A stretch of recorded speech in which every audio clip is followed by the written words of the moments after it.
dangerous weather situations, specially equipped receivers are automatically activated to warn of the impending hazard. Tests of these receivers by this system are normally conducted by the National Weather Service every Wednesday between 11 a.m. and noon. When there is the threat of existing severe weather in the area on Wednesday, the test is postponed until the next available good weather day. The warning alarm, transmitted over National Weather Service radio stations in north central and northeast Illinois, will be activated for watches and/or warnings affecting all counties in north central and northeast Illinois, as well as counties in far northwest Indiana. Reception of this broadcast and the alarm tone will vary at any given location.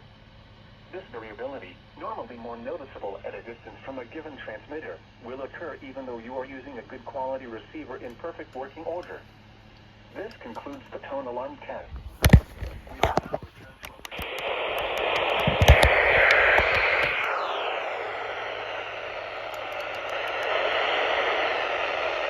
I was literally just